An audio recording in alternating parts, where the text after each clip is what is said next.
नीति वचन 4:26 में हम लोग उस दिन मनन हम लोग का लगातार हुआ कि अपना पाँव धरने के लिए मार्ग को समथर कर और तेरे काम सब ठीक रहे, सब तेरे मार्ग ठीक रहे।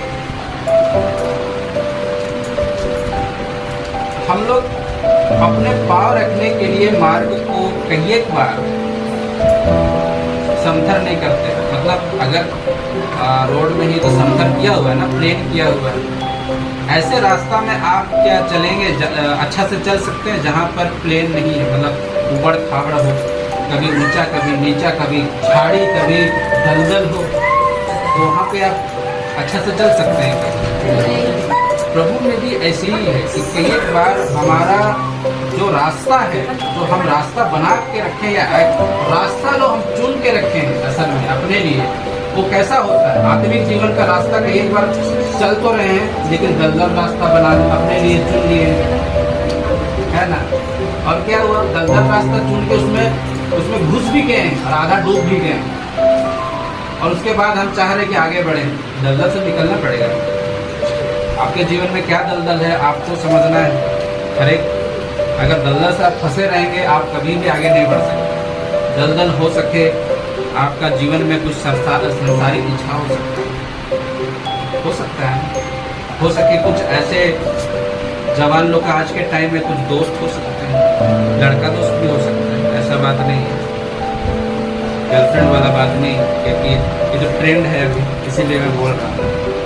ये हंसने वाले भी बहुत ही गंभीर बात। एक ऐसा दलदल है जो आपका जीवन को बर्बाद कर सकता है। वो ये नहीं कि जवाने लोग का, कोई भी उम्र के कुछ भी लोगों का जीवन में एक ऐसा चीज हो सकता है जो एक दलदल की तरह आपको फंसा सकता है। तो यहाँ क्या बोलता है नीति वचन 4:26 में कि अपना मार्ग, अपना पाँव धरने के लिए क्या करना है, अपना मार्ग हालेलुया। पाँव तो रखना है लेकिन हमको समथर चाहिए, उसका एक फाउंडेशन चाहिए, उसका एक सपाट चाहिए, सपाट चीज चाहिए। और उसके बिना अगर हम अंदाजी का पैर रखते हुए अपने जीवन में बढ़ेंगे, हम नहीं बढ़ सकते। और बहुत सारा कारण एक विश्वासियों का जो जीवन का में नहीं बढ़ने का कारण भी यही चीजें हैं। हम लोग कई एक बार ऐसे चीजों में फंसे रहते हैं और हम लोग उसका समाधान भी नहीं करते। ये नहीं कि चलो फंस गए तो उसको समाधान करके बाहर निकल करके फिर आगे बढ़ना है, फंसे रहते हैं उसी में। और कई एक बार कुछ लोग मदद भी करते हैं तो मदद लेना नहीं चाहते, है ना। तो ऐसे अपने जीवन को जांचे आज की सुबह में कि ऐसी क्या चीज है जिसमें हम फंसे। इसीलिए यीशु मसीह कई एक जगह बोला कि मन फिरा, है ना, मन फिराना। ऐसे जगह से ऐसे दलदल में फंस गए तो मन फिरा करके उस दलदल से बाहर आना होगा अगर आपको जीवन में आगे बढ़ना है तो। नहीं तो आप दलदल में रह करके आप प्रार्थना करें, फास्टिंग करें, कुछ भी करें, उससे कुछ फायदा नहीं होगा। हे प्रभु, आप प्रभु को भी पूछते रहेंगे, उससे क्या है, आपको दलदल से निकलना पड़ेगा ना। जीवन में आगे बढ़ना है तो कि दलदल में रह करके चलना है। हो सके कई एक लोगों का ये होता है कि वो लोग प्रार्थना नहीं कर पाते हैं, कुछ लोग का होता है कि वचन नहीं पढ़ पाते हैं। मैं किसी को दोष लगाने के लिए नहीं बैठा हूँ, बस हम लोग यहाँ पे एक दूसरे को अपने आप को समझने के लिए कि क्या ऐसी परिस्थिति में मेरे जीवन है। ऐसे रिश्ते हो सकते हैं, कभी कुछ रिश्ते ऐसा नहीं कि कोई लड़का या लड़की वाला, कुछ रिश्ता ऐसे होता है पारिवारिक रिश्ता भी जो आपको फंसा कर, क्योंकि कुछ परिवार में कुछ लोग ऐसे होते हैं जो आपको जबरदस्ती अलग अलग दिमागी रूप से या फिर उनको खुश करने के लिए आप कई एक चीज़ों को समझौता कर लेते हैं। अरे छोड़ो ना, चलेगा, विश्वास परमेश्वर जानता है। तो ऐसा विश्वासी नहीं बनना। हालेलुया। तो अपने पाँव धरने के लिए मार्ग को समतल कर और जो समथर हमको चाहिए वो परमेश्वर का वचन ही। हालेलुया। आपका पाँव जब आप रखें उसमें वो वचन होना चाहिए। हालेलुया। लेफ्ट राइट हम लोग एक एक कदम रखते हैं तो हर कदम में परमेश्वर का वचन होना चाहिए।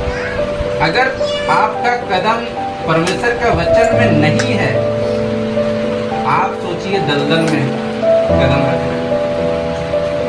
इसीलिए यीशु मसीह भी बताया, मत्ती में क्या बताया कि जो वचन सुन के मानता है उस बुद्धिमान के समान है जो